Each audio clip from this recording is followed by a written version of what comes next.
Thank you, sir. Hi. All right. How are you doing? Well, Matt Lee. how are you? Nice to see Andrea Mitchell here again. Thank you, ma'am. I'm here after a rather big trip. All right, so are we, we're set? Everybody good? Great. So I'm going to start with a little bit of a statement here today. Welcome aboard, everyone. Nadia, nice to see you.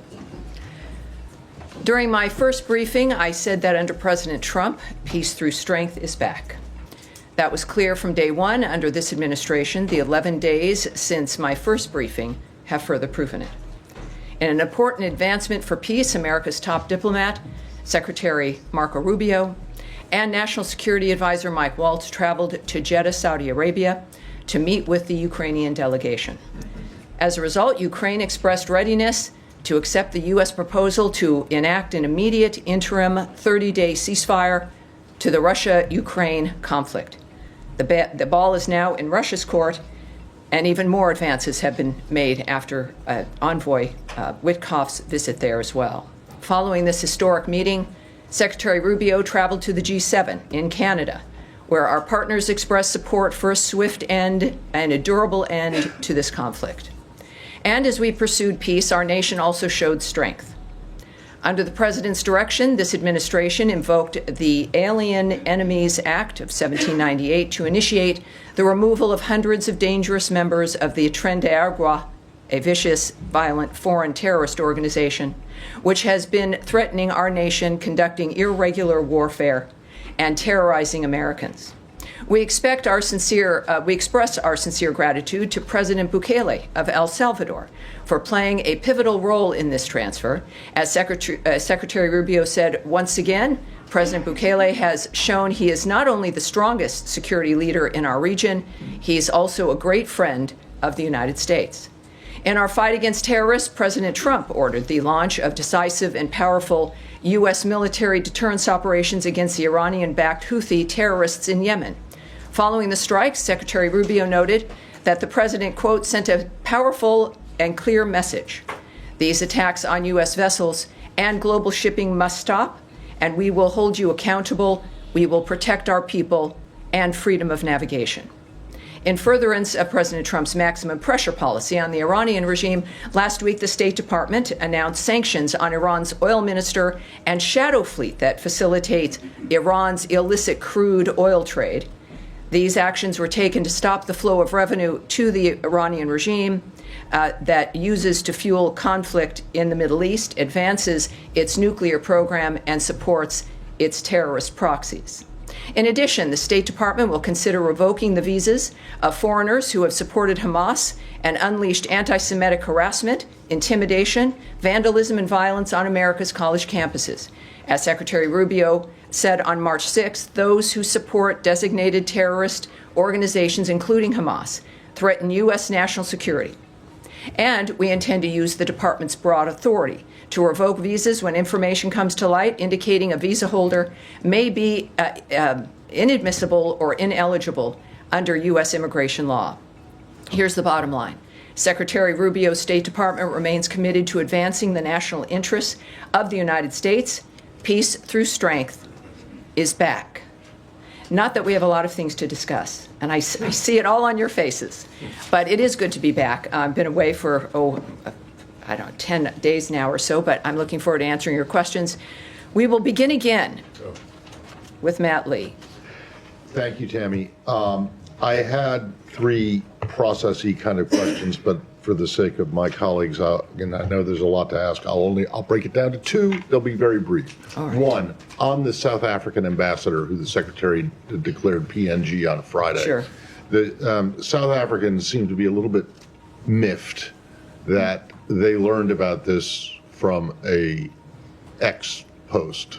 And I understand there was a meeting at which a formal diplomatic note explaining this was handed over. Can you, what day was that, the meeting? Well, it was the same day of the announcement, yes. So after Secretary Rubio made his decision, our senior level diplomats convoked the South African embassy staff for an in-person meeting at the State Department. At this meeting, our officials delivered the official notification of Ambassador Rasool's persona non grata status, and it was done. Okay, and I understand that his privileges and immunities expire today, and then he has to leave by Friday? That's right. So he has, for these 3 days that passed, he's had his privileges, but those did expire today. And he has, technically, it's a week from the notice, and so that expires now on Friday. Okay. He'll need to be out of the country.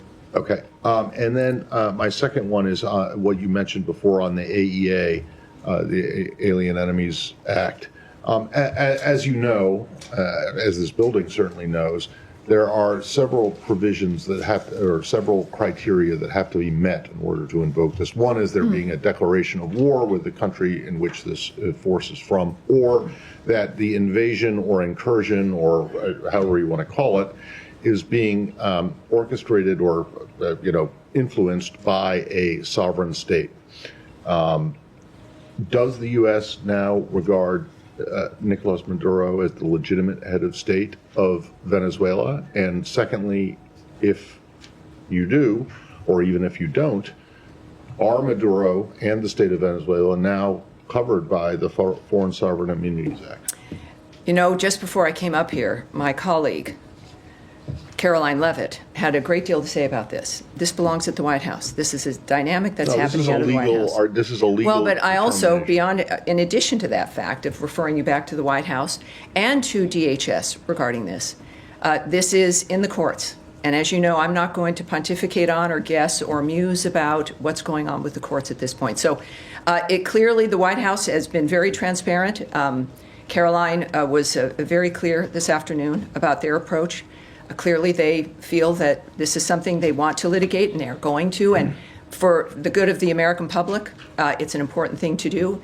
Everything we know that the Trump administration is doing, certainly President Trump himself and his team, is in the interest of the United States. I understand that. And that's why he was elected. People are excited about the nature of the actions that we're taking swiftly.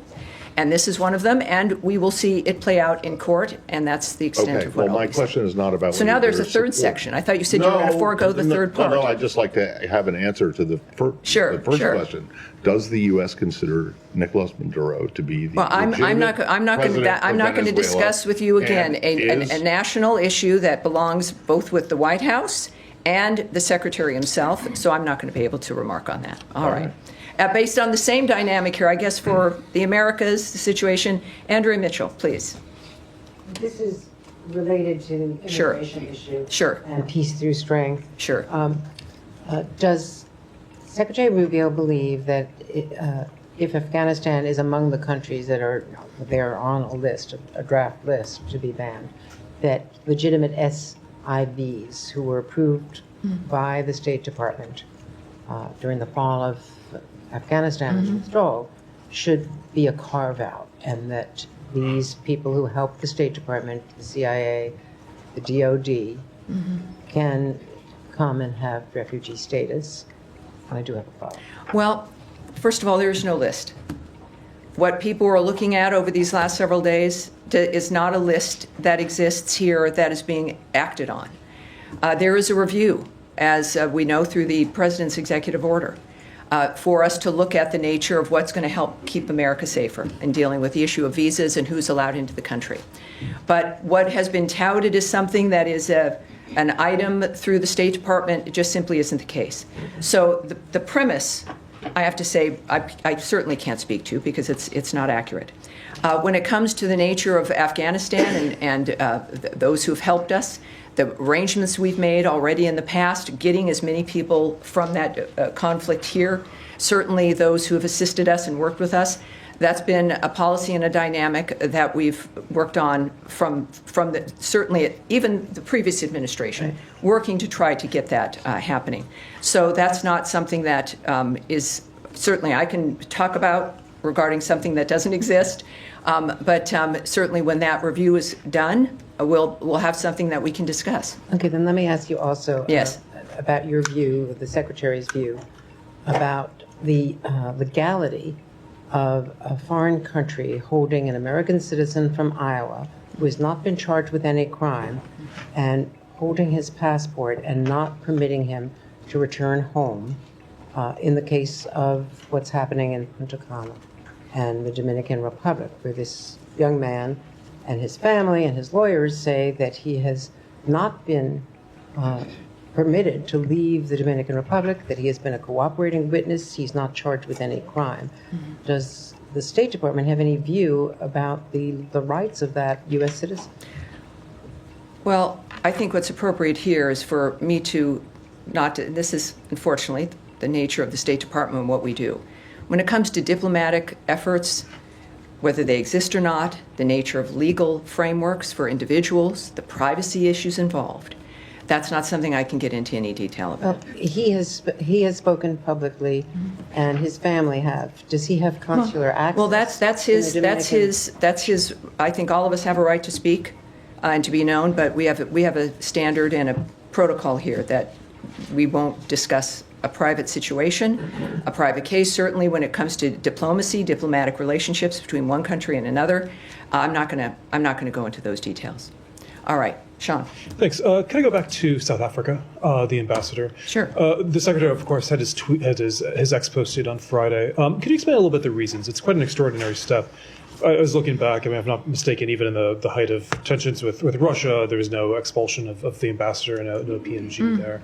What is it? I mean, essentially, this is remarks that the ambassador made at a think tank or at a conference that were critical. What I'm getting is, should other ambassadors be on alert? Can they not criticize President Trump without fear of being expelled? Well, I think it's not about criticism. This was the equation of the president and the country with white supremacy. It was an allegation that casts such an awful light on the nature of the country, on individuals. It is. I mean, if we don't have a standard about the nature of someone who is in this country, who is supposed to be a diplomat to help facilitate the relationship between two countries, and that this is the standard of it, you know, we deserve better. We've had a decent level of diplomacy with South Africa. There are some challenges, but you want people in each embassy who can actually facilitate a relationship. And these remarks were unacceptable to the United States, not just to the president, but to every American. They were pretty much obscene when it came to the nature of what was alleged. So that is, I think, at the very least, what we should expect is a standard of some respect, basic, low-level respect, if you're in a position that is going to help facilitate any kind of diplomatic relationship with another country. This particular individual certainly didn't meet that standard, and it is a message to people of what America expects, what the president expects, what the Secretary of State expects, what this whole administration expects when it comes to treatment of the nation itself and as a result of the people in this country. And so that's why it was done. Sure, you could just expand on that. South Africa today said that it wants to have a better relationship with the United States. Are you open to that? I mean, there's been the Secretary of State away from the G20. Are you of the view that South Africa can report the relationship despite the criticism that's come from this building? Well, I think both the President and the Secretary of State have made it clear what the problems are and what they have an issue with when it comes to South Africa. The unjust land expropriation law, as well as its growing relationship with countries like Russia and Iran.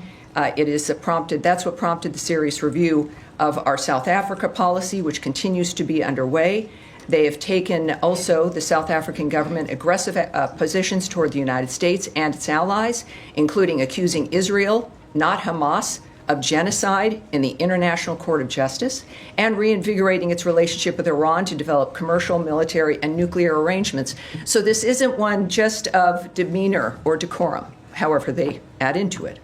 This is a matter of a nation that is, we've again made it very clear, taking steps that are not in the best interest of providing a safe, secure, more prosperous America, let alone world, when it comes to the decisions they're making.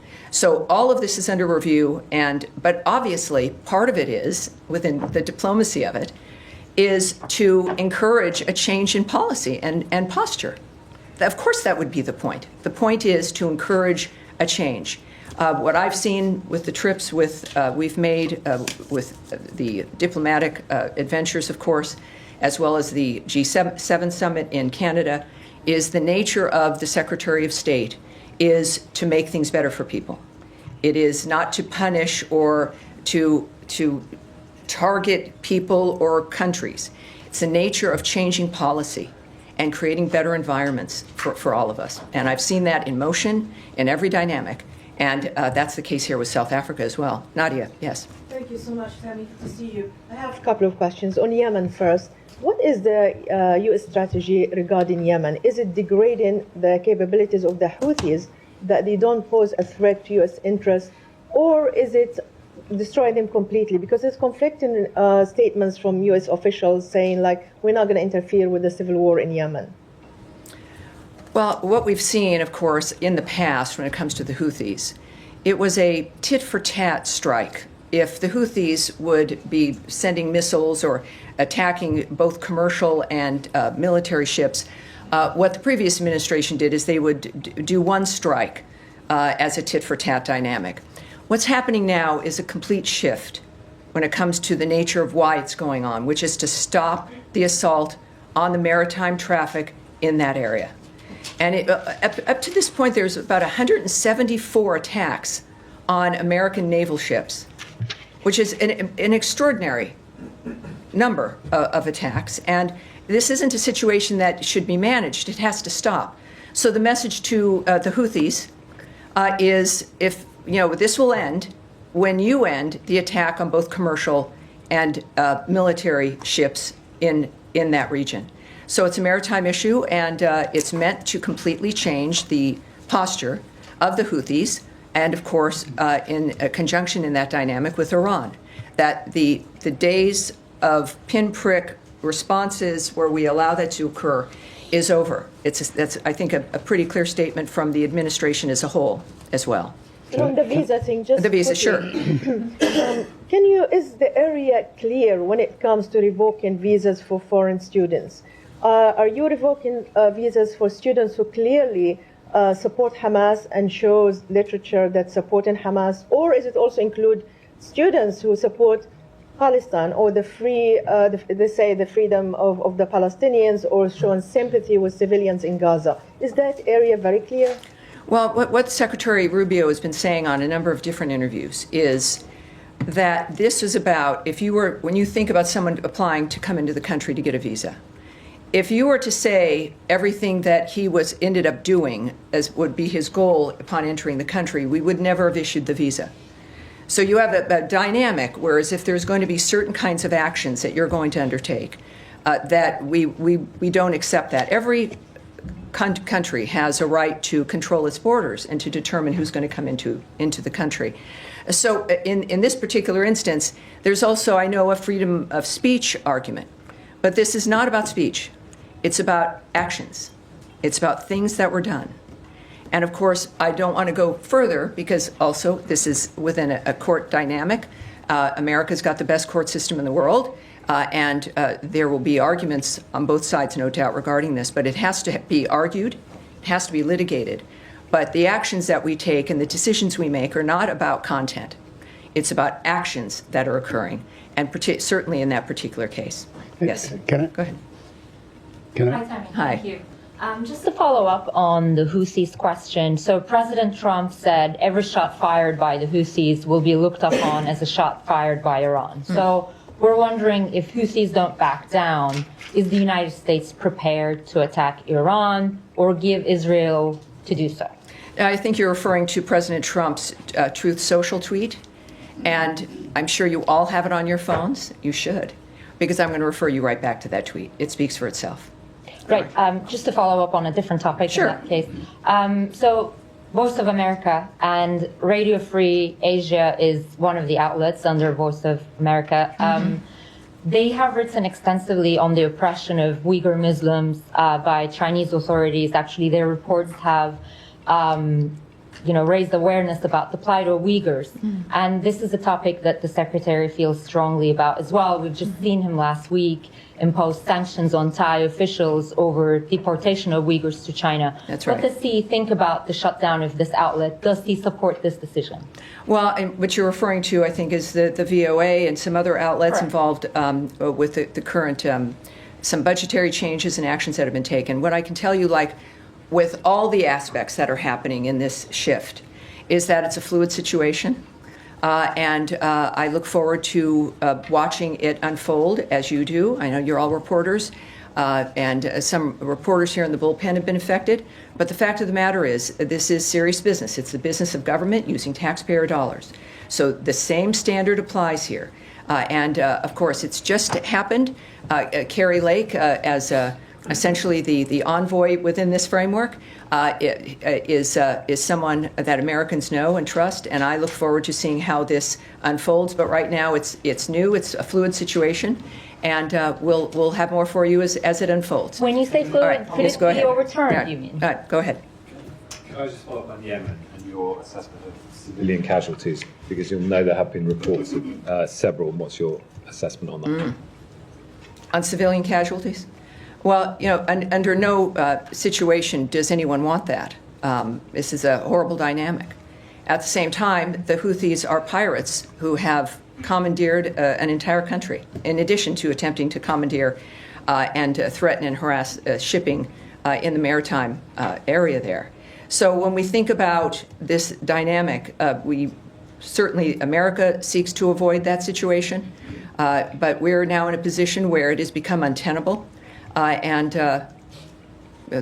America's position in this kind of a regard, it's an unfortunate framework of war and of tensions and conflict like this.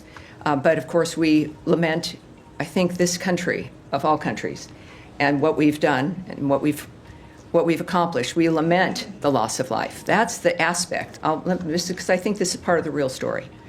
All of the aspects of what the Trump administration, what Secretary Rubio and everyone now in this new administration is focused on, and maybe it surprised people, it shouldn't have, is peace, is to stop the wholesale slaughter of people, is to stop the chaos that reigns through certain regions, is to make sure, especially with certainly Ukraine and Russia, is to make sure in every place where there's conflict that the people that are alive today might be alive tomorrow. And it's imperfect. It's not something that any of us can sometimes predict the end result of.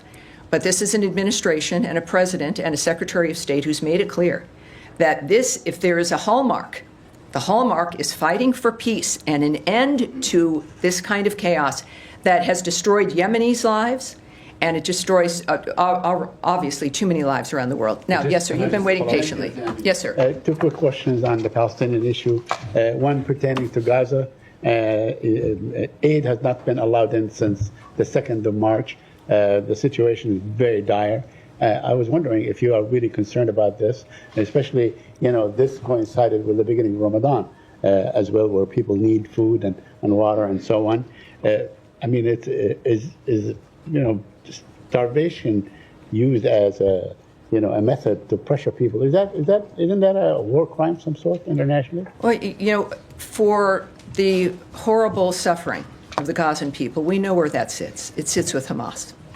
We know that within the ceasefire, and why we fight for the ceasefire and want it to continue, is in fact to make sure that food and aid is moved into that region. The United States has led the way in that regard. We also know that at this point, when it comes to the nature of what Envoy Witkoff has worked on and what all of us still focus on, is in fact what your concern is. Making sure that there's a situation on the ground that allows food to get to the people who need it, that allows aid to move through to the people who have been suffering because of the choices that Hamas has made throughout the years. And that is what we continue to work on. So everyone, certainly it's a concern, and that is why we continue to work to make sure that aid can get to the people who need it. Yes, sir. Go ahead. Follow up? Yeah. The Syrian Interim Authority last Thursday approved a new constitution. It has granted likely no rights for the minority like Kurds and Druze in Syria, and has been rejected by these minorities, and labeling it against the democracy. What's the U.S. view on that constitution? And does anyone in this department connected with the new Syrian interim authority? Do you have an engagement with them? Again, when it comes to diplomatic engagements, situations as fluid and as situational like that one, that's not something I'm going to be able to answer. What But I'll see what we can do when it comes to the specifics of what you've asked for. What about the? Yes. Right. I have Go. another question on Iraq. All right. This administration, including Secretary Rubio himself, has called the Iraqi government to resume the Iraqi Kurdistan oil export and solve the U.S. oil companies' issue that are working in Iraq. But this hasn't happened. What's the U.S. view on that? Are you urging the Iraqi government to resume the oil export? Again, I'm not, at this press briefing, I'm not going to go into international negotiations or diplomatic negotiations or thoughts that might be held by the Secretary of State. But we'll see when it comes to actions on that. It'll be, I think, abundantly clear. Yes, ma'am. Syria. Thank you, Tammy. So Syria's new government, along with regional countries such as Turkey, Jordan, Qatar, and others, have been calling on the U.S. to lift the sanctions that was put in place during the Assad regime, and many view these sanctions as a significant barrier to stabilizing and rebuilding the country. Is the administration considering removing or maybe easing these sanctions? Well, again, when we think about the administration, I think of President Trump and their posture and point of view regarding Syria, and the fact that when it comes to the State Department and the Secretary, these are things that would be negotiations that would have to be contemplated, and I'm not going to do that right here from this podium. Yes, sir. Thanks so much, Tammy. I appreciate you taking the question. Over the weekend... Depends on what the question is, but go for it. Over the weekend, the U.S. deported a Lebanese citizen who was a doctor at Brown University. I was wondering if you might be able to elaborate why. That, I would say, when it comes to that kind of action on everything we might discuss, that's the Department of Homeland Security. So that would be them. And on violence, escalating violence in the West Bank, I guess, are there any concerns among at the State Department over what we're seeing in terms of Israeli actions in the north, in Jenin, in Tulkarm? Well, the United States' position, certainly the State Department, is that we stand steadfastly with Israel. Israel has seen certain security concerns that they have, and they're taking actions regarding those security concerns. And we stand with those decisions and what the Israelis choose to do in that framework. Yes, sir. Thank you. Two questions. Changing subject to South Asia. A few days before the elections, President Trump, then as a candidate, had spoken about, expressed concern about attacks on the Hindus in Bangladesh. Now that Secretary has been here for about 60 days, what is his assessment about the situation of Hindus in Bangladesh and what steps he's taking to address President Trump? Secretary Rubio. Well, again, you're talking about President Trump in certain aspects about how the nation and how his administration views the nature of what's happening in another country. In Bangladesh, and Secretary Rubio, of course, follows through with his vision and the nature of the choices that are made in that regard. But when it comes to, again, negotiations, diplomatic considerations, and the conversations that those involve and what might happen, I don't want to presume here what the outcome will be. You don't want me to either. I think that the best thing to do would be to... Question? I'm sorry? Can I reframe the question? Well, because I'm not. What I'm not going to answer is diplomatic considerations from government to government or attitudes and approaches when it comes to what's happening in a certain country that belong within a diplomatic kind of conversation that clearly I can't speak on, or would I hypothesize about what might happen. So yes, yes, there you go. Yes, ma'am. Go ahead. I have one more Go ahead. question. Thank you, Tammy. Just to follow up quickly on what Hamara was saying about USAGM, Radio Free Asia, Sure. and news broadcasters, because I think you're going to get a lot of questions about this. Oh, I expect it. I just got back into the country over the weekend. I thought, well, this will be discussed. As you mentioned, it's affected colleagues we know in the bullpen. Yes. Can you just clarify when you say that you're watching this unfold? Do you know if this is something that could be reversed in terms of what they're doing with USAGM? You want me to speculate. No, and I know you know I can't. And I know I come from a background where that's mostly what I did for a very long time. That I can't do here. Okay, so my next question is about something different. The State Department, according to some reporting by the New Republic, terminated a contract to the Yale School of Public Health's humanitarian research lab.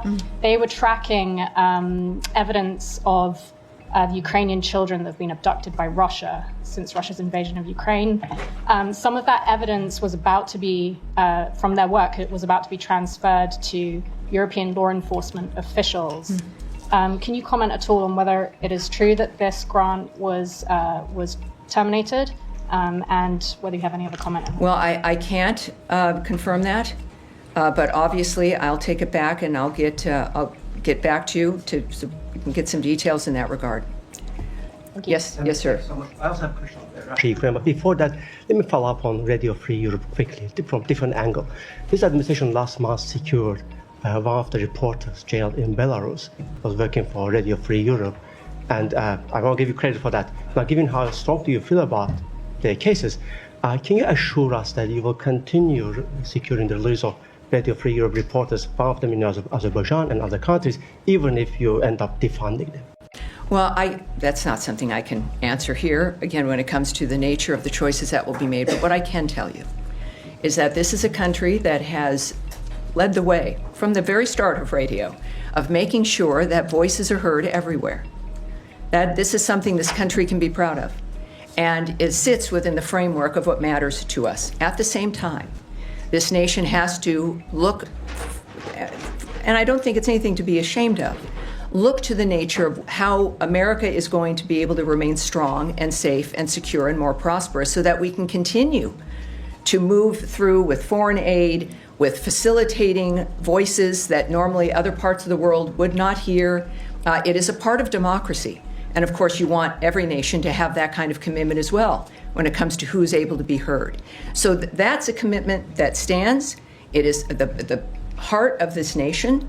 And certainly that's not going to be ending. The framework of certain things might change, or how we facilitate them, but certainly not that commitment. And I think we've done a good job of that, and we should all be proud of it as well. My How are we second doing? question, Tammy, on Russia-Ukraine, I was going to actually, that was my original question. Well, I've clearly lost the bucket of issues here as we've gone from a few things back. Very But quickly, go ahead. comment on reports that the United States pulled back from international group investigating Russian crimes. What is the strategy there, and what message are you sending to Russia, who continues actually committing crimes as we speak? Look, this is we're going to be looking into a number of different things. That's anecdotal, the nature. I'm not familiar with the nature of what happened, so I'm not going to be able to speak to that. Yes, right down the middle here. Yes, sir. Thank you so much. I think, the gentleman in front of you, sir. Go ahead. Thank you, Tommy. Daniele Competangelo for L7, Italian TV and Primetime Media. So we both were at the G7 the last week. Yes, we were. And the focus was Ukraine. So today in Europe there was European Council. They met, the foreign minister, and they discussed about Ukraine and the European Union proposals. So it seems like there are Europe is very divided right now, like Italy, Spain, Ukraine, Hungary and Slovakia are more aligned to Trump proposal. It's not proposal, but like plan. And the other ones, more lefties, are like, want to keep giving military aids to Ukraine. So what do you, as a State Department, how do you guys will interact with the European right now? Are we going to go for the Trump plans or the European ones? I think we're going to go with the Marco Rubio approach, which is to talk to everybody, which is to put out the new ideas, which is to argue for them on the merits of those ideas. That's what happened at the G7. What happened at the G7 was a collection of people who have very different points of view, some big disagreements, but a direct, specific decision mentioned by the Canadian Foreign Minister Joly that we're going to focus on what we do have in common, what we can get done together, and really the importance of the gathering itself and what we can do together. There's a lot of people, I think, that would prefer us to be distracted by the disagreements. But what I've seen Secretary Rubio accomplish is remarkable, and in different environments. environments where there's negotiations between countries attempting to stop war, a ministers' meeting where they're all aligned in some fashion or another and want to work together but have disagreements. I can say this, fortunately, having been there, is that it's been his voice, and I'm proud as an American that it happens to be the American Secretary of State. It's his voice that has brought conversations together, that has brought groups of people together. And we know this is why you need a State Department and why you need diplomats, because everybody's going to have different ideas. Everybody's going to think there's a better way, and we all have investments in the nature of the outcome. America is the strongest country in the world for a reason. All the combination of things we do, but mostly because we are a nation of merit and arguments and speech and the ability for people to be heard and for all of us to have an open mind. That is what Marco Rubio brings to this debate, especially in Europe where there are disagreements. We will, and he expects to, win people over based on the merits of the arguments that we continue to make every day. And I'm going to leave it there, everyone. I'll see you Wednesday and Friday this week if you didn't get enough. There'll be more to talk about. Thank you, everyone. I appreciate it. Have a great day.